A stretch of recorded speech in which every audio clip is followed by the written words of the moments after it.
You said no. You were completely sure about it.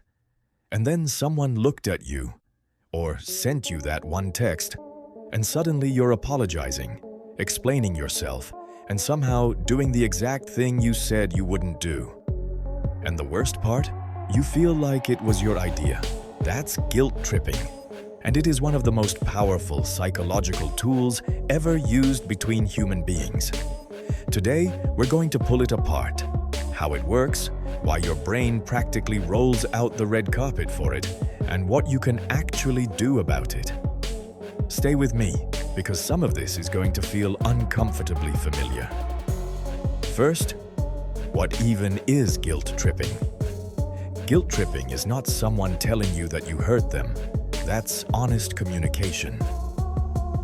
Guilt tripping is when someone uses your sense of responsibility, your empathy, your love for them, as a lever to pull your behavior in a direction that benefits them.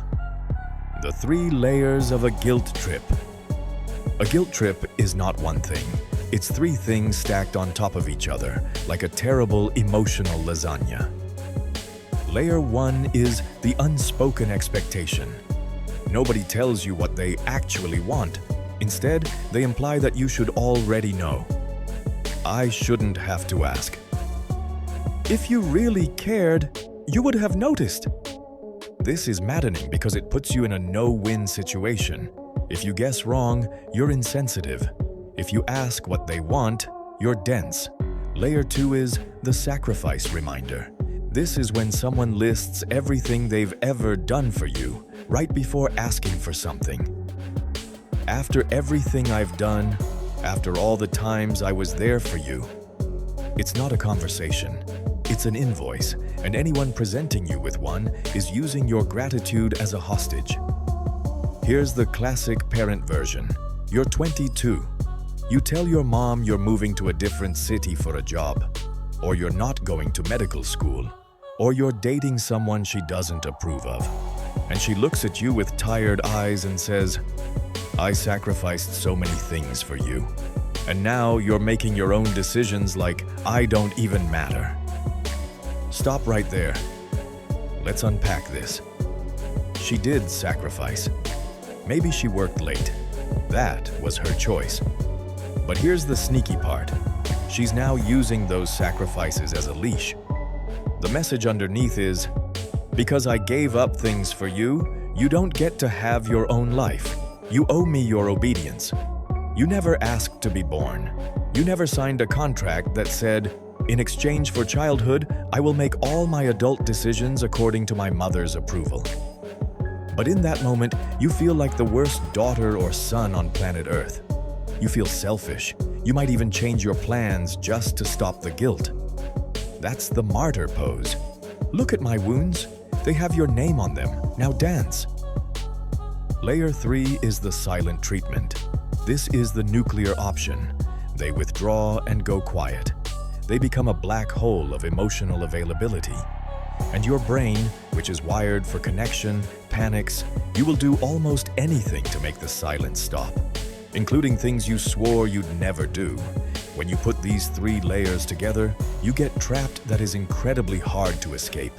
Because it doesn't attack your logic, it attacks your identity and makes you question whether you are a good person. Guilt tripping works best on the most empathetic, caring, and conscientious people. Here is one practical and very common example that explains everything, the one that happens in thousands of homes every single week. You're 28 or 32, or maybe above that. You have a job and you pay your own bills. You have a stable and happy life, but you're not married. Maybe you don't want to be married, or haven't found the right person, or you're just not ready. Every family gathering, your parents bring it up, but not directly. Oh no, that would be too honest. Instead, your mom waits until you're alone in the kitchen. She's chopping vegetables and doesn't look at you, and she says, "All my friends have grandchildren now. They send me photos every day. I just sit there and smile. What can I say? My child is too busy with their career to think about family," she continues. "I'm not getting any younger, you know. I just want to see you settled before I go. But I guess your happiness is more important than mine. It's fine, I'll just wait, like I've been waiting for years. Now you feel weirdly bad. You haven't done anything wrong. You're just living your life.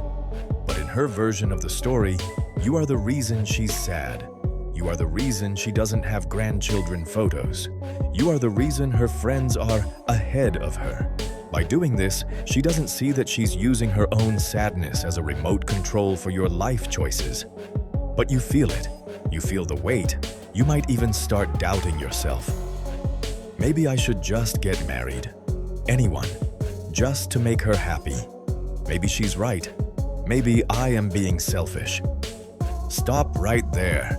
You are not responsible for your mother's timeline. You did not promise her grandchildren.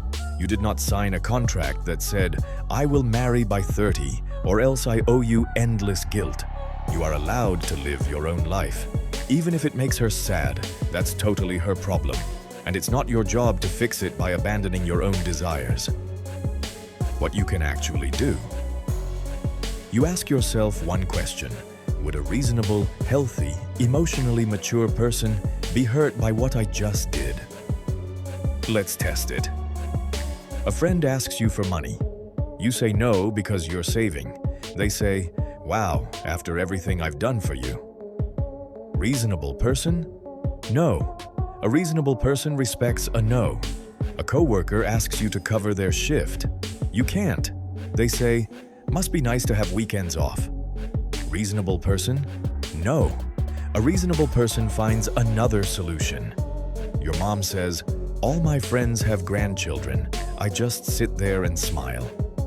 Reasonable person? A reasonable person might feel sad. Feelings are allowed, but would a reasonable person make their child feel guilty for it? No. A reasonable person would say, I hope you find your happiness in whatever you do, but I'm proud of you either way. The guilt tripper skips the reasonable part. They go straight to the weapon.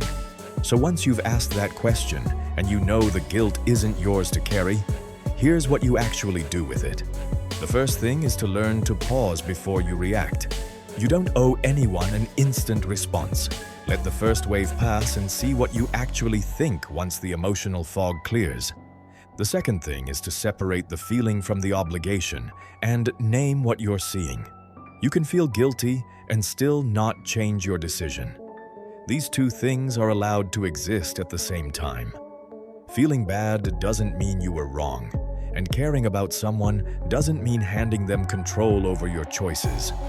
Just recognizing this feels like a guilt trip creates enough distance between you and the emotion to think more clearly.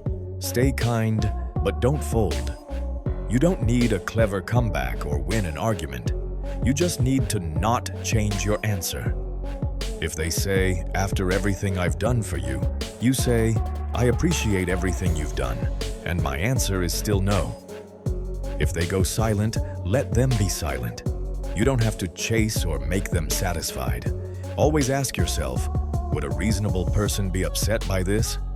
If the answer is no, smile.